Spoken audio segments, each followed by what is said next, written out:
श्रीमते रामानुजाय नमः। श्रीशैलेशदयापात्रं धीवत्यादिगुणाणमं यतीन्द्रपवनं वन्दे रम्येजमातरं मुनिं रम्येजमातृयोगीन्द्रपादरेखामयं सदा तदायतात्मसत्तादिं रामानुजमुनिं भजे। लक्ष्मीनाथसमारम्भं नाथयामुनमध्यमाम् अस्मदाचार्यपर्यन्तां वन्दे गुरुपरम्पराम्।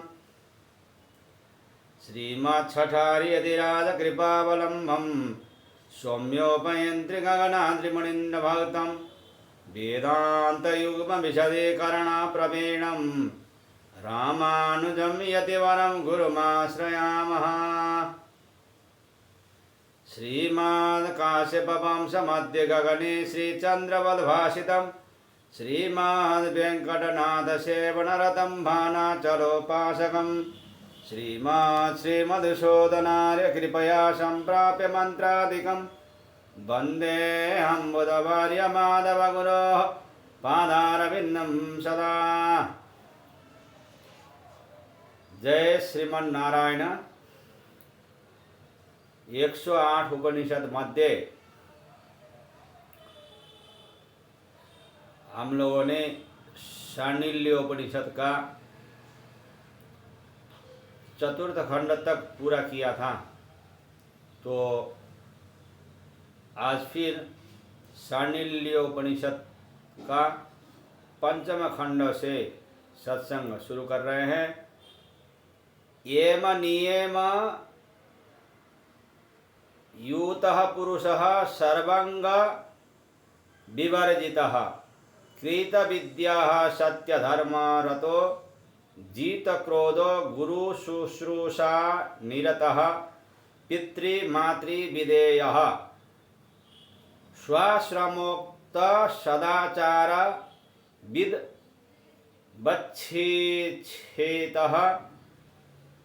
फलमूलोदकान्वितं तपोवनं प्राप्य रम्ये देशे ब्रह्मघोष समन्विते स्वधर्म निरत ब्रह्मवित् समावृते फलमूलपुष्पवारिभिः सुसम्पूर्णे देवा एतनि नदीतीरे ग्रामे नगरे वापि सुशोभनमठं नत्युच्च नीचा यदमल्पद्वारं गोमयादि लिप्तं सर्वरक्षा समन्वितं कृत्वा तत्र वेदांत श्रवणं कुर्वन् योगं समारभेत्।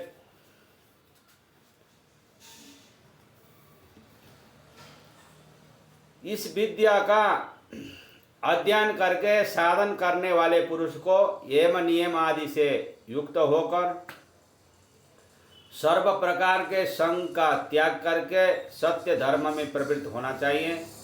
उसे क्रोध को जीतना चाहिए, गुरु सेवा पारायण होना चाहिए, माता पिता का आज्ञाकारी होना चाहिए और अपने आश्रमानुकूल सदाचार को जानने वाले के पास से शिक्षण प्राप्त करके फल मूल जल युक्त प्रदेश में जाना चाहिए। वहाँ किसी देव स्थान में या किसी नदी के तीर पर जाकर गांव या नगर के पास अच्छा मठ बनाना चाहिए। वह मठ न बहुत ऊंचा और न बहुत नीचा होना चाहिए। वह बहुत लंबा भी नहीं और बहुत ही चौड़ा भी नहीं होना चाहिए।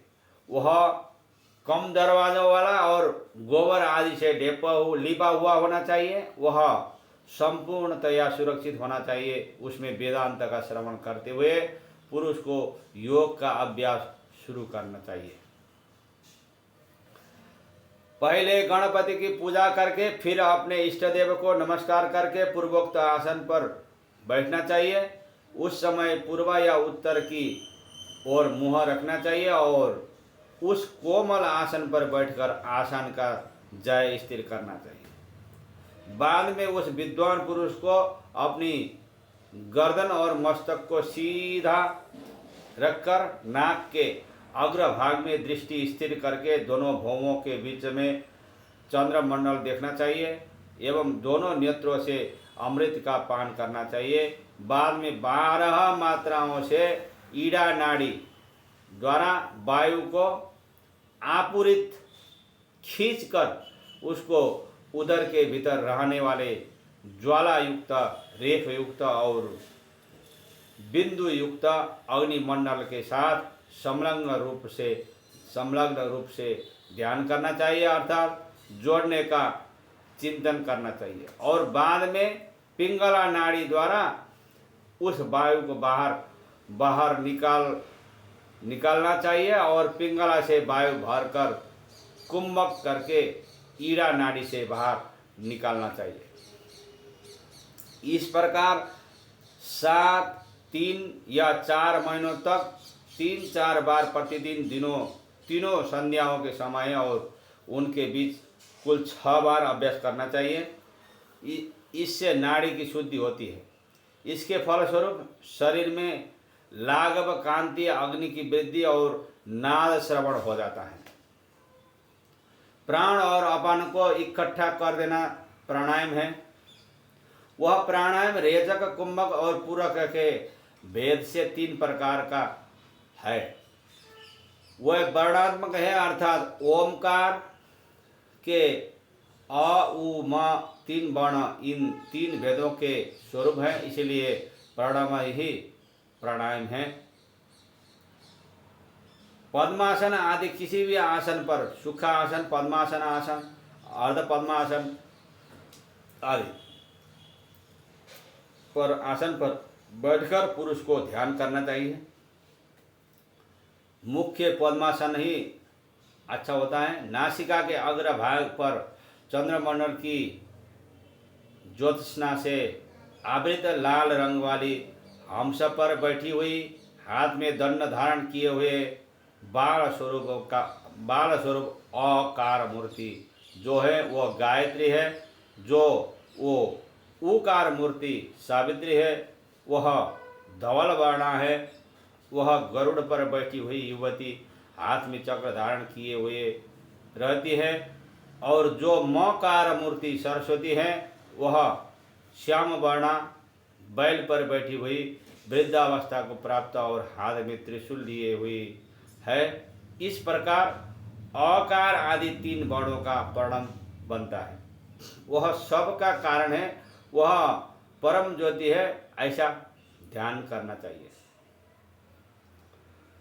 बाद में ईड़ा नाड़ी द्वारा बाहर का वायु 16 मात्राओं से खींचना चाहिए। ईड़ा से खींचना चाहिए, खींच के पूरक करना चाहिए। उस समय अकार का चिंतन करना चाहिए। बाद में उस पूरित वायु का 64 मात्राओं से कुंभक करना चाहिए। उस समय उकार का चिंतन करना चाहिए और उसके बाद पिंगला नाड़ी द्वारा 32 मात्राओं से पूरित वायु का रेचक करके उसे बाहर निकालना चाहिए। उस समय मकार मूर्ति का ध्यान करना चाहिए। इस तरह बार बार करते रहना चाहिए।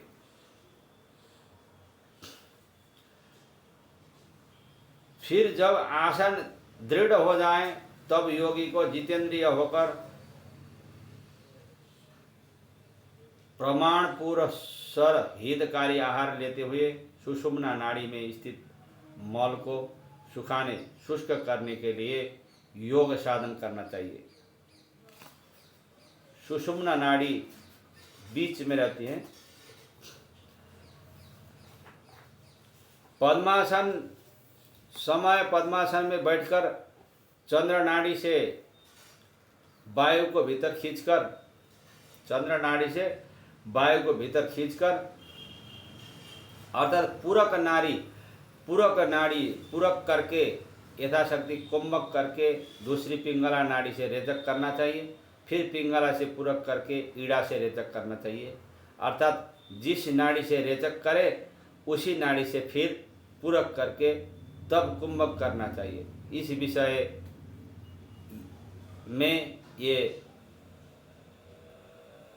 पहले ईड़ा नाड़ी से प्राण को भीतर खींचकर पूरक करके कुंभक करना चाहिए और दूसरी पिंगला से रेचक करना चाहिए। इस विधि से सूर्य चंद्र नाड़ी के द्वारा प्राणायाम का नित्य अभ्यास करने वाले योगियों की सभी नाड़ियां 3 महीनों के भीतर शुद्ध हो जाती है। प्रातः काल, मध्याह्न काल और संध्या काल तथा मध्य रात्रि इस प्रकार 4 बार धीरे धीरे 80 मात्राओं तक कुंभकों का अभ्यास करना चाहिए। हल्के प्राणायाम में पसीना होता है, मध्यम प्राणायाम में कंपन होता है और उत्तम प्राणायाम में पद्मासन में अवस्थित योगी आसन से उठ जाता है। प्राणायाम के समय परिश्रम के कारण जो पसीना छूटता है उससे शरीर का मर्दन करना चाहिए, क्योंकि उससे अभ्यासी का शरीर मजबूत एवं हल्का हो जाता है। अभ्यास के समय में आरंभ में दूध घी वाला भोजन प्रशंसनीय माना गया है। फिर अभ्यास के स्थिर हो जाने पर किसी नियम की कोई आवश्यकता नहीं है। जैसे सिंह, हाथी और बाघ आदि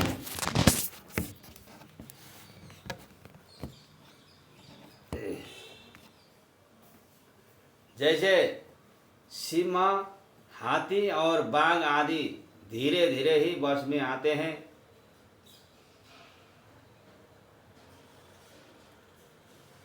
वैसे ही वायु का भी धीरे धीरे ही सेवन किया जाता है तथा वह वश में आ सकता है। लेकिन विपरीत नियम से अर्थात उतावली या विधिक क्षति करने पर वही वायु साधक का नाश कर देता है। इसीलिए जैसे ठीक बनता हो वैसे ही रेचक करना चाहिए, जैसे ठीक लगता हो वैसे ही पूरक करना चाहिए। मतलब आपने को इजी सुलभ होना चाहिए और जैसा ठीक लगे वैसे ही कुंभक करना चाहिए। ये जोड़ जोड़ से नहीं, ऐसा करने से ही सिद्धि प्राप्त होती है। यथाशक्ति वायु का कुंभक करने से अग्नि प्रज्वलित होती है और नाड़ियाँ शुद्ध हो जाने से नाद श्रवण तथा आरोग्य प्राप्त होता है। विधि पुरस्सर प्राणायाम करने से नाड़ियों का समूह शुद्ध हो जाता है। ऐसा होने पर सुषुम्ना के मुख का भेदन करके वायु सुखपूर्वक अनायास ही उसमें प्रवेश कर जाता है। वायु जब मध्य में संचरण करता है तब मन की स्थिरता होती है, तब मन ठीक में आ जाता है, स्थिर कर सकते हैं मन को। और मन की अच्छी तरह से जो स्थिरता होती है वही मनोन्मनी अवस्था कही जाता है। पूरक के अंत में जालंधर नाम का बंद करना चाहिए और कुंभक के अंत में तथा रेचक के प्रारंभ में उड्डयन करना चाहिए।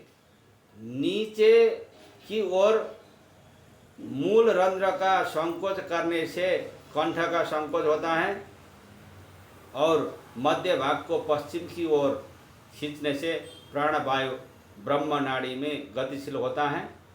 अपान वायु को ऊर्ध्व ले जाकर और प्राणवायु को कंठ के नीचे ले जाकर योगी जरा रहित अर्थात 16 साल का सा तरुण हो जाता है रोज रोज अभ्यास करने से। सुखासन पर बैठकर दाहिनी नाड़ी से बाहर की वायु को खींचकर केश से लेकर नख के अग्रभाग तक उसे रोककर कुंभक करके बाएं नाड़ी से बाहर निकालना चाहिए अर्थात रेचक करना चाहिए। ऐसा करने से कपाल की शुद्धि होती है और वायु नाड़ियों के सभी रोग संपूर्ण रूप से नष्ट हो जाते हैं। हृदय से लेकर कंठ तक आवाज़ के साथ दोनों नासिकाओं से सीधे से धीरे धीरे वायु को खींचकर शक्ति अनुसार कुंभक करके ईड़ा से रेचक करना चाहिए। इस प्रकार उठते बैठते चलते फिरते करते रहना चाहिए। इससे कफ का नाश हो जाता है और जठराग्नि की वृद्धि हो जाती है, वो जागने लगती है। मुंह से शीतकार पूर्वक वायु को लेकर यथाशक्ति कुंभक करके दोनों नासिकाओं से रेचक करना चाहिए। इससे भूख, प्यास, आलस्य और नींद नहीं उत्पन्न होती, आलस्यता नहीं आता। जीव के वायु लेकर यथाशक्ति कुंभक करके दोनों नासिकाओं से रेचक करना चाहिए। इससे गोला, तिल्ली, ज्वर और भूख आदि दोष नष्ट हो जाते हैं। ऐसा करके लेने से श्वास को अंदर बाहर ऐसा जीभ से। अब कुंभक के विषय में कहा जा रहा है वह दो प्रकार है, एक सहित और दूसरा केवल। जो रेचक और पूरक के साथ होता है वह सहित कहलाता है और जो उनसे रहित होता है वह केवल कहलाता है।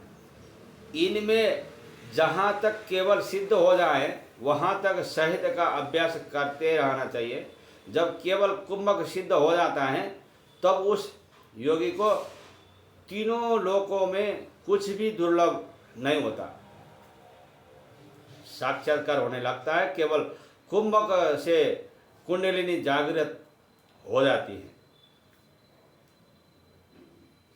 जितना ज़्यादा कुंभक हो जाएगा फिर धीरे धीरे अभ्यास करते करते एक ही समय में नहीं हो जाता, 3-4 महीना लग जाता है, फिर ये खुल जाता है। इसके बाद वह योगी पतले शरीर वाला, प्रसन्न मुख वाला, निर्मल नेत्र वाला, नाद को श्रवण करने वाला, सर्व रोगों से रहित, बिंदु को जीतने वाला और प्रज्वलित जठराग्नि वाला हो जाता है।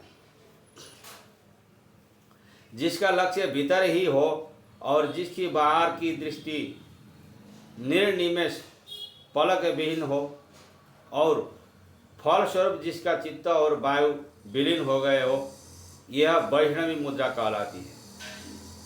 सभी तंत्र शास्त्रों में उस मुद्रा को गुप्त और रहस्यमय माना गया है। वैष्णवी मुद्रा को अंतर लक्ष्य होने के कारण जिसके चित्त और वायु विलीन हो गए हो वह सदा सर्वदा का योगी है। अचल स्थिर तारक वाली दृष्टि से भले ही वह बाहर और भीतर देखता हो फिर भी वह अन्य कुछ दिखता ही नहीं है। यह स्थिति खेचरी मुद्रा है। वह केवल अपने लक्ष्य में ही एक तान रहता है। इस मुद्रा को मंगलकारक वैष्णवी मुद्रा भी कहा जाता है। इसमें शून्य अशून्य रहित तत्व परम पद के रूप में प्रकाशित होता है। हे सांडिल्य,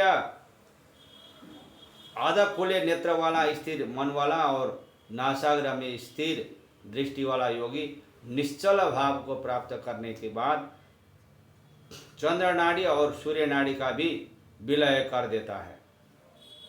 उस समय समग्र बाह्य विषयों से रहित ज्योति रूप देदीप्यमान जो तत्व प्रकाशित होता है वही परम वस्तु रूप उसका विषय होता है।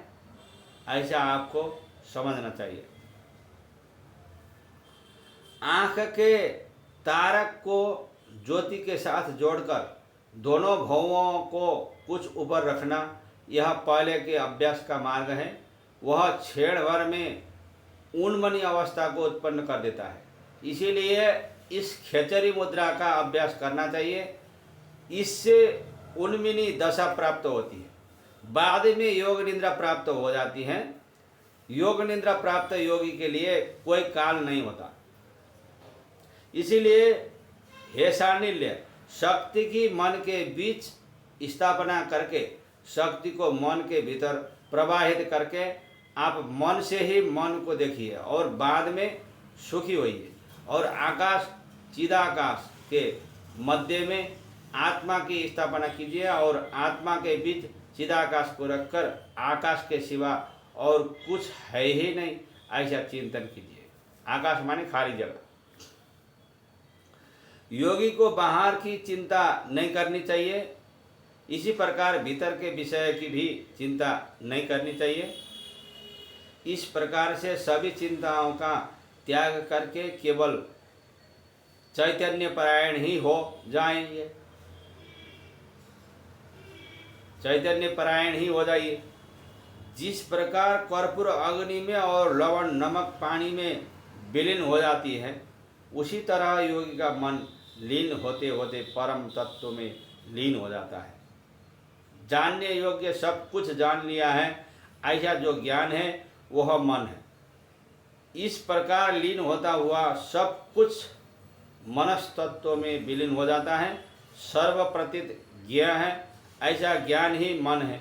क्योंकि ज्ञान और ज्ञेय का जब एक ही साथ नाश हो जाता है, तब तो अन्य कोई मार्ग ही शेष नहीं रहता। शेष वस्तु का त्याग करने से मन का विलय होता है, और जब मन विलय हो जाता है तब तो मात्र कैवल्य ही शेष रह जाता है। मन को ही मेन शुद्ध करना पड़ता है। हे मुनीश्वर, चित्त का नाश करने के दो मार्ग है, एक योग और दूसरा ज्ञान। योग का अर्थ है चित्त की वृत्तियों का निरोध रोकना, और ज्ञान का अर्थ है वस्तु को अच्छी तरह से परखना, जान लेना। जब मन को वश में किया जाता है तब अवश्य ही वह शांत हो जाता है। मन को वश करने के लिए कम से कम 3 या 4 महीना लग जाता है, किसी किसी को 6 महीना तक लगता है। और जब मन की चंचलता शांत हो जाती है तब यह संसार भी नष्ट हो जाता है। जिस प्रकार सूर्य की गति शांत हो जाने से जगत का व्यवहार शांत पड़ जाता है, उसी प्रकार शास्त्रों और सज्जनों के संग से वैराग्य के अभ्यास का योग होने से संसार शांत हो जाता है। पहले तो संसार के व्यापारों में अनास्था की जाए, बाद में लंबे समय तक एकतानता से सोचे हुए यथेष्ट ध्यान से और एक तत्व के दृढ़ अभ्यास से प्राण की गति भी बंद हो जाती है, अर्थात प्राण भी जीता जा सकता है, प्राण को भी। और भी बिना परिश्रम के पूरक आदि वायु के दीर्घकालीन दृढ़ अभ्यास से और एकांत में ध्यान योग करने से मन की गति पूर्णतः बंद हो जाती है, अर्थात मन वश में आ जाता है। तब मन वश में आ जाता है।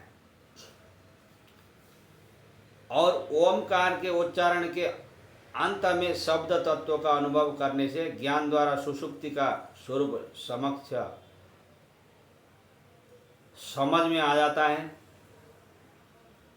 तब प्राण की गति रुक जाती है, अर्थात प्राण पर विजय प्राप्त हो जाता है।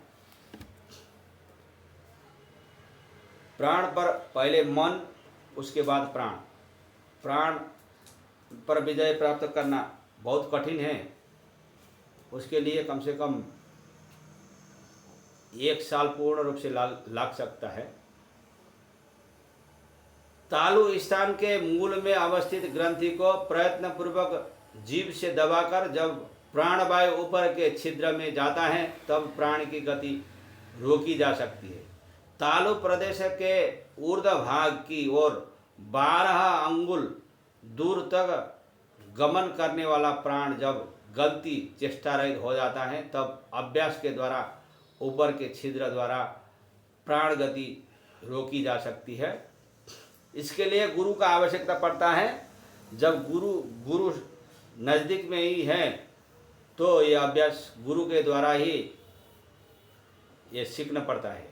नाक के आगे 12 अंगुल की दूरी पर निर्मल आकाश में जब ज्ञान दृष्टि अत्यंत शांत हो जाती है तब प्राण की गति रोकी जा सकती है। भौहों के मध्य में तारक ब्रह्म के दर्शन से शांति होने पर व्यापार बंद हो जाता है और मानसिक संकल्प रुक जाता है। कोई भी मन का व्यापार बंद हो जाता है, तब प्राण की गति अवरुद्ध हो जाती है। केवल ओमकार प्रणव के स्वरूप में ही आविर्भूत हो ज्ञान ज्ञेय और मंगलकारी बनकर जब विकल्प का अंश तक मनुष्य में साधक में नहीं रहता तब प्राण की गति का निरोध हो जाता है। ये इतना प्रोसेस करने तक में सिद्धि भी आने लगते हैं। हे मुनि, जब दीर्घकाल तक हृदय में एकांत आकाश का अनुभव होने से वासना रहित मन ध्यान करता है, तब प्राण की गति रुकती है। इस प्रकार के क्रम से और अन्य अनेक गुरुओं के उपदेशों का अनुसरण करके तरह तरह के संकल्पों की कल्पनाओं के द्वारा प्राण की गति रुकती है, अर्थात प्राण वश में हो जाता है। गुरु को समीप में रहना अति आवश्यक है, क्योंकि बीच बीच में जब ये स्थिति हो जाती है तो सिद्धि आने लगता है, तो उस समय में गुरु का अत्यंत जरूर आवश्यकता पड़ता है। नहीं तो अच्छा करने के चक्कर में फिर बुरा भी हो सकता है। कुंडलिनी का संकोच करके अर्थात ऊपर की ओर खींचकर किवाड़ खोलकर साधक को मोक्ष के द्वार का भेदन करना चाहिए। मोक्ष का द्वार खोल देना चाहिए। गंतव्य मार्ग का द्वार अपने मुख से ढककर कुंडलिनी सोई हुई है। वह टेढ़े मेढ़े आकार की और सांप की तरह लिपट कर वहाँ अवस्थित रहती है। उस कुंडलिनी शक्ति को जो चलाता है अर्थात जिसने उसको चालित किया है वह मुक्त हो जाता है। वह कुंडलिनी कंठ के ऊपर के भाग में यदि सो रही हो तो वह योगियों को मुक्ति देने वाली होती है, परंतु वह यदि कंठ के नीचे के भाग में सो रही हो तो अज्ञानियों के लिए बंधकारक होती है। ईड़ा आदि के दोनों मार्गों को छोड़कर सुषुम्ना के मार्ग पर आना चाहिए, क्योंकि वही विष्णु का परम पद है। वायु का सभी तरह का अभ्यास मन के साथ ही होना चाहिए। विद्वान को उस समय मन की वृत्तियों को अन्यत्र संयुक्त नहीं होना देना चाहिए। इसका तात्पर्य यह नहीं है कि अमुक खास दिवसों में ही विष्णु को नहीं पूजना चाहिए अथवा अमुक खास रात्रियों में ही विष्णु को नहीं पूजना चाहिए। अभी तो विष्णु की पूजा तो करते ही रहना चाहिए सदा। केवल दिन और रात को नहीं पूजन चाहिए, सदा पूजना चाहिए। यह शांडिल्य 5 प्रवाह वाला यह सुशीर 5 इंद्रियों रूपी प्रवाह वाला यह हृदय आकाश ज्ञान को उत्पन्न करने वाला है। वहाँ खेचरी मुद्रा रहती है, तुम उसका सेवन उपासना करो। बाएं दाएं नाड़ियों के भीतर उनके मध्य में रहकर वायु भ्रमण करता रहता है। उस स्थान में खेचरी मुद्रा प्रतिष्ठित है, इसमें कोई संदेह नहीं है। ईड़ा और पिंगला के बीच शून्य भाग है और वह वायु को निगल जाता है। खेचरी मुद्रा भी वहीं रहती है और वहीं सत्य अवस्थित है। खेचरी मुद्रा के ही पास में नजदीक में ही सत्य भी वहाँ रहता है। सूर्य चंद्र दोनों नाड़ियों के बीच एक निरवलंब समतल प्रदेश है, वहाँ आकाश मंडल में खेचरी मुद्रा अवस्थित है। छेदन चालन और दोहने की क्रिया से जीव को बहुत ही नुकीली बनाकर और दृष्टि को दोनों भवों के बीच स्थिर करके जीव जब उल्टी रीति से गमन गति करने लगती है और कपाल के छिद्र में जाती है तब खेचरी मुद्रा सिद्ध होती है। जीव और चित्त ये दोनों कपाल के छिद्र रूप आकाश में घूमते हैं, तब ऊर्ध्व की ओर गई हुई जीव वाला साधक अमर हो जाता है। बाएं पैर के मूल से मूल रंध्र को दबाकर और दाहिना पैर फैलाकर उसे दोनों हाथ से पकड़ने के उपरांत दोनों नासिकाओं में वायु भरकर कंठबंध जालंधरबंध भी बोलते हैं इसको लगाना चाहिए और फिर ऊपर उठे हुए वायु को स्थिर करना चाहिए। इस क्रिया से समस्त क्लेशों का नाश हो जाता है। ऐसा करने से विष भी अमृत की तरह पच जाता है। क्षय, गोला, गुदावर्त, अजीर्ण और चर्म रोग आदि भी इससे नष्ट हो जाते हैं। प्राण को जीतने का यह उपाय सर्व मृत्यु का नाश करने वाला है।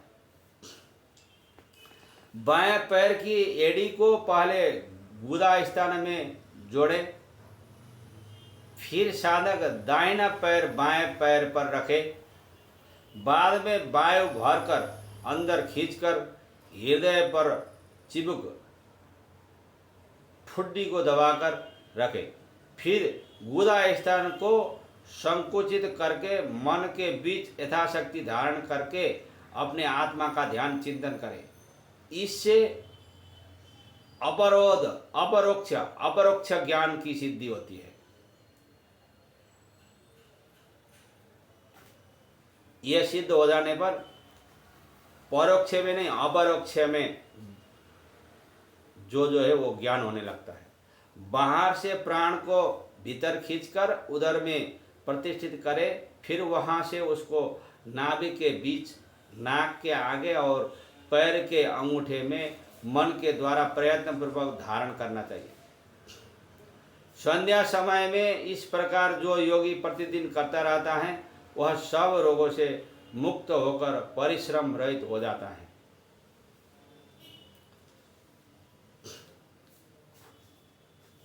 जो साधक जीभ से वायु को खींचकर निरंतर उसका पान किया करता है, ऐसा करके उसे श्रम और दाह नहीं होते और उसके रोग भी नष्ट हो जाते हैं। उसके शरीर में जो रोग दुख दे रहा है वो भी नष्ट हो जाता है और उसे कभी आलस्यता नहीं आता है। जो ब्राह्मण दोनों संध्या काल में वायु को खींचकर पीता रहता है उसकी वाणी 3 महीनों में कल्याण स्वरूप सरस्वती हो जाती है। जीभ से श्वास लेने का खींचने का अभ्यास करते रहना चाहिए। इसी प्रकार 6 महीनों तक अभ्यास करने से सभी रोग अवरुद्ध हो जाते हैं शरीर का। जो विद्वान जीभ से वायु को लेकर उसे जीभ के मूल में रोकता है, जीभ से ही वायु लिया और जीभ के ही मध्य में रोक लेता है, वह अमृत पीता है और सभी प्रकार का कल्याण प्राप्त करता है। ईड़ा नाड़ी के द्वारा दोनों भवों के बीच आत्मा में ही आत्मा मन को धारण करके मनुष्य देवों के आहार को भेदता है और यदि योगी हो तो रोग से मुक्त हो जाता है। दोनों नाड़ियों से वायु को नाभि में खींचकर उदर के दोनों पार्श्व भागों में एक घड़ी समय तक जो साधक चलाता रहता है वह रोगों से छुटकारा पा लेता है। 1 महीने तक तीनों काल में जीभ से वायु को खींचकर जो उदर के मध्य भाग में अवरुद्ध कर देता है उसके सभी ज्वर नष्ट हो जाते हैं और विविध प्रकार के विष भी नष्ट हो जाते हैं। जो सदैव एक क्षण भी नासिका के अग्रभाग में मन के साथ वायु को रोकता है वह सैकड़ों जन्मों के सभी पापों को पार कर लेता है, नष्ट कर देता है। आँख की पुतली में चित्त का संयम करने से सकल विषयों का ज्ञान हो जाता है। नाक के अग्रभाग में चित्त का संयम करने से इंद्रलोक का ज्ञान हो जाता है। इसके नीचे के भाग में चित्त का संयम करने से अग्निलोक का ज्ञान प्राप्त कर सकता है। चक्षु में चित्त का संयम करने से सर्वलोक का ज्ञान हो जाता है। श्रोत्र में चित्त का संयम करने से यमलोक का ज्ञान हो जाता है। उसके पार्श्व भाग में चित्त का संयम करने से राक्षस लोगों का ज्ञान हो जाता है। पीठ के भाग में संयम करने से वरुण लोगों का ज्ञान हो जाता है। बायां कान में संयम करने से वायुलोक का ज्ञान हो जाता है। कंठ में संयम करने से चंद्रलोक का ज्ञान हो जाता है। बाएं आँख में, ये सब चीज़ मन को पहले शुद्ध करने के बाद में हो जाता है। बाएं आँख में संयम करने से शिवलोक का ज्ञान हो जाता है। मस्तक में संयम करने से ब्रह्म लोकों का ज्ञान हो जाता है। पैर के नीचे के भाग में संयम करने से अतल लोकों का ज्ञान हो जाता है। पैर में संयम करने से वितल लोक का ज्ञान हो जाता है। पैरों की संधि में संयम करने से नितल लोकों का ज्ञान होता है। जंगा में संयम करने से सुतल लोकों का ज्ञान हो जाता है। घुटनों में संयम करने से महातल लोक का ज्ञान होता है। उरु प्रदेश में संयम करने से रसातल लोक का ज्ञान हो जाता है। कटी प्रदेश में संयम करने से तलातल लोक का ज्ञान हो जाता है। नाभि में चित्त का संयम करने से भूर लोकों का ज्ञान हो जाता है। उदर में संयम करने से भूवर लोकों का ज्ञान हो जाता है। हृदय में संयम करने से स्वर लोकों का ज्ञान हो जाता है। हृदय के ऊपर के भाग में संयम करने से मोहर लोकों का ज्ञान हो जाता है। कंठ में संयम करने से जन लोकों का ज्ञान हो जाता है। भौओं के बीच में चित्त का संयम करने से तप लोकों का ज्ञान हो जाता है, दोनों भौओं के बीच। मस्तक में चित्त का संयम करने से सत्य लोगों का ज्ञान हो जाता है। धर्म और अधर्म में संयम करने से भूत और भविष्य का ज्ञान हो जाता है। इसके लिए कम से कम 3 साल लग जाता है। तत्त प्राणियों की आवाज़ में चित्त का संयम करने से सभी प्राणियों की आवाज़ों का ज्ञान हो जाता है। संचित कर्म में चित्त का संयम करने से पूर्व जन्म का ज्ञान होता है। दूसरे के चित्त में चित्त का संयम करने से दूसरों के चित्त का ज्ञान हो जाता है। शरीर के रूप में चित्त का संयम करने से अन्य जैसा रूप मिल सकता है। बल में चित्त का संयम करने से हनुमान आदि जैसा बल प्राप्त होता है, बहुत बल प्राप्त होता है। सूर्य में चित्त का संयम करने से भुवन का ज्ञान हो जाता है। चंद्र में चित्त का संयम करने से तारामंडल का ज्ञान हो जाता है। ध्रुव में संयम करने से उसकी गति का ज्ञान हो जाता है। स्वार्थ में संयम करने से पुरुष का ज्ञान हो जाता है।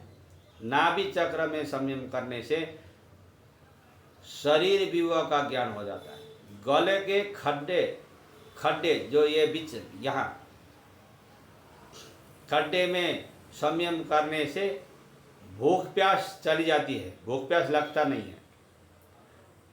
कूर्म नाड़ी में संयम करने से स्थिरता आती है। तार में संयम करने से सिद्ध दर्शन हो जाता है। और शरीर के आकाश में संयम करने से आकाश गमन की सिद्धि हो जाती है।